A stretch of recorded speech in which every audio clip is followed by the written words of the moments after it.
What's up, YouTube? We got an email from Tony to rip apart his portfolio, and that is exactly what we're going to do. So, Tony is an aspiring art director. Let's learn a little bit about him. He was born in Taiwan and raised in LA. He's always wanted to be a veterinarian, competitive gamer, trance producer, and DJ. Now he's on an exhilarating journey to become an animal-loving art director that produces and mixes trance tunes. You said you're an animal lover, so it only makes sense that your first campaign is animal-focused with BarkBox. For those of you who don't know, BarkBox is one of those kind of subscription services where essentially things get sent to your pet through the mail every month? I think monthly.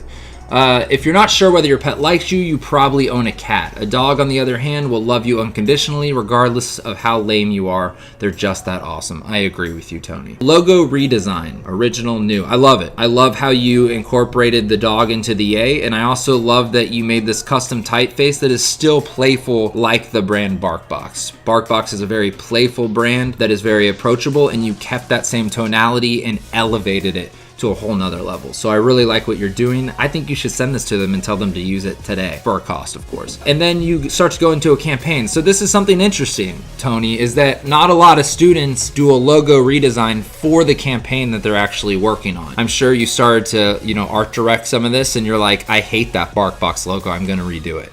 And I applaud you on that. Congratulations. So now we're gonna go to a YouTube spot. Don't understand dog speak? Turn on closed caption to activate human subtitles. All right, I like the idea. I think I know what's happening here.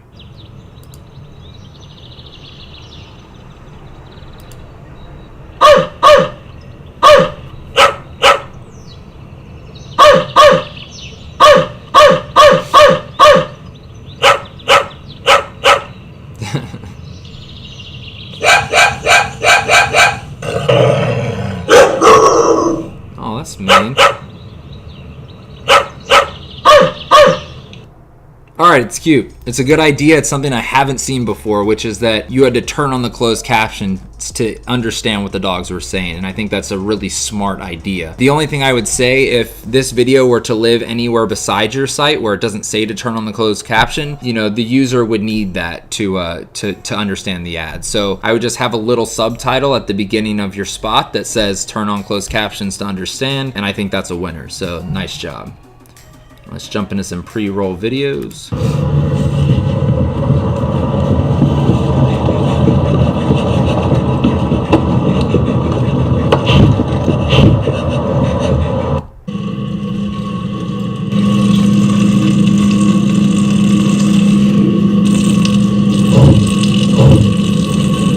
These are great, dude. I love that they're 10 seconds too, bite size. It's perfect for online.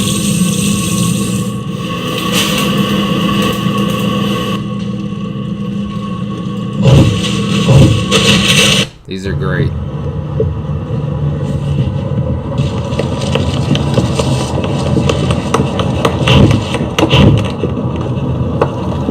I love it. You played off of human truth. I think you did a great job with it. I think my only criticism so far in your book is that your YouTube spot and your pre-roll feel a little bit disjointed when it comes from to an executional standpoint. I think they both live under the same concept and message. At BarkBox, they understand dogs, but I think that the overall visuals look very different. You're using this kind of polygonal animation style with one, and then the other one you're using kind of more real life. I tend to move towards the real life version, so I would actually recreate your polygonal dog spot at like a dog park or something. Just get some dogs interacting together and then, make up your same stuff. Yeah, look at doing a real life version of that, and I think it would fit a little bit more naturally into what you're doing on your pre-roll stuff. But overall, really creative thinking. Like you understand how to talk from the brand's perspective. All right, Bark Mail, you're creating little miniature mailboxes for the BarkBoxes to get delivered to for the dog at the dog's height. I like that. And yeah, you're just doing lots of smart things. You're choosing your activations smartly. I would give this a 9.5 out of 10. All right, Burrow Plus. Burrow's modular furniture adapts to change with a moment's notice, whether it's a party, a date, or just you chilling. Burrow is ready for anything at the last minute. That's why we created Burrow Plus. All the last minute fun you couldn't have before is now at your fingertips. Embrace good times with a moment's notice. All right, so if I'm being honest from the upfront, I don't understand exactly what the product is yet.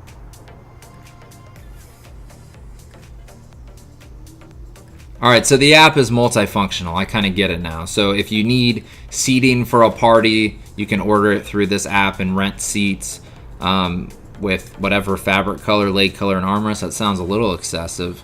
That must be some swanky party. It'll notify you of upcoming events, take a last minute fun flight.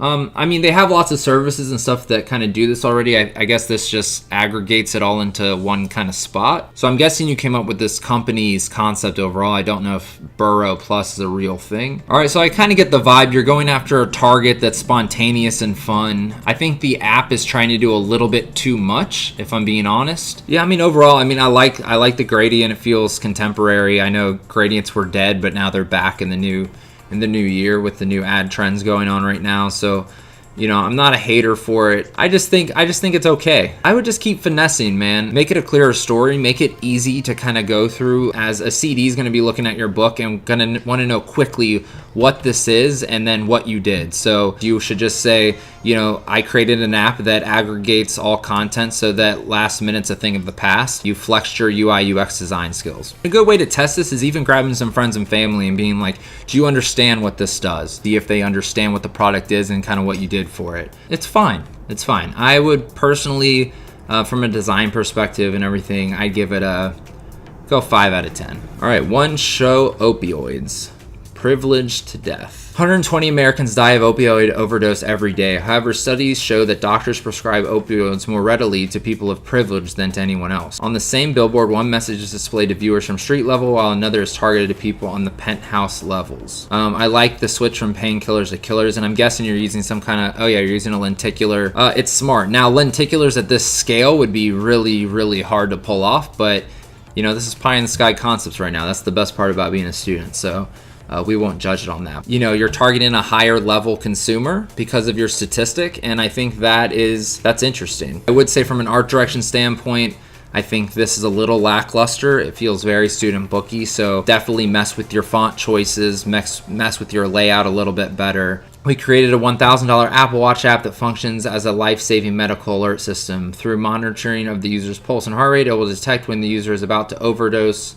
When triggered, the app alerts the nearest available Uber Lux to take the user to the closest emergency room. I get what stunt you're trying to pull off here. I would just say that, you know, this is already an available function on the Apple Watch to monitor your heart rate, and I don't think anyone would pay $1,000. I think the people who are going to use opioids and things of that nature are not going to necessarily be worried about an app to call an Uber for them if they are to kind of fuck up. I like that you're at least trying to explore and use emerging tech to help the campaign, but not a huge fan.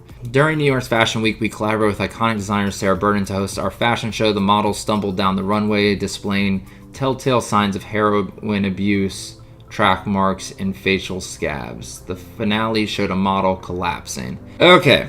So let me level with you, Tony. My issue with this is the following. I do love advertising that makes a statement. I also love advertising that makes people feel uncomfortable and makes people feel, it catches attention, and this is for a real cause.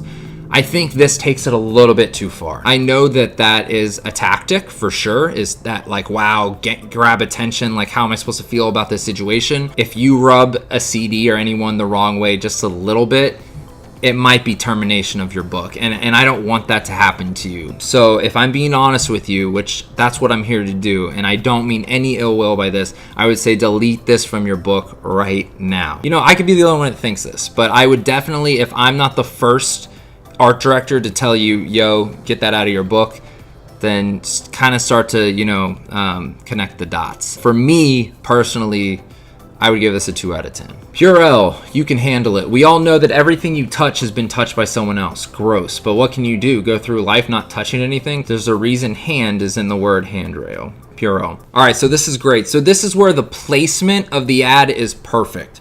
So these are things that you guys have probably seen now, is that there's these kind of stairs, and people have been putting advertisements on the stairs so that when you look from the bottom of the staircase, you kind of see one cohesive ad. And this makes total sense because there's handrails on the stairs. So I love the placement of this. I love the line and the playful art direction for this, but I really love the placement. The placement shows the creativity, and honestly, this goes back to your BarkBox campaign where your closed captioning, you integrated the medium into your ad, and that's very hard to do, and that's very smart. So kudos on that. We get nobody wants to touch anything in a public restroom, but the Purell on your side, you can handle it. So we rigged automatic faucets with a special message to remind people that they don't need to be afraid. I mean, I like the overall concept, dude. I'm a fan of it. I think that your real brilliance here is in your placements and having it by the sink in a public bathroom and having it on the staircase, and things like that. I would just ask you to push it a little bit further and keep hitting placements, because this is a placement story that you're telling through Purell. I would give it a 7.5 out of 10. All right, Tony. So overall, this is how I feel about your book. BarkBox, rockstar campaign. The Purell stuff, really smart placement. Really, really smart placement. And those are your two shining spots in your book. Opioid, I would get rid of today. So many students get worried that they don't have enough in their portfolio, and that's why they keep things. But I think if things aren't working, they're not working. And it's important to show your best stuff and have people get fixated on things like BarkBox. Keep pushing, keep getting better, keep sharpening your skills. I would also implore you to design more. So though there's some smart thinking here, creatively, you can definitely start to think big picture. I think now it comes down to execution.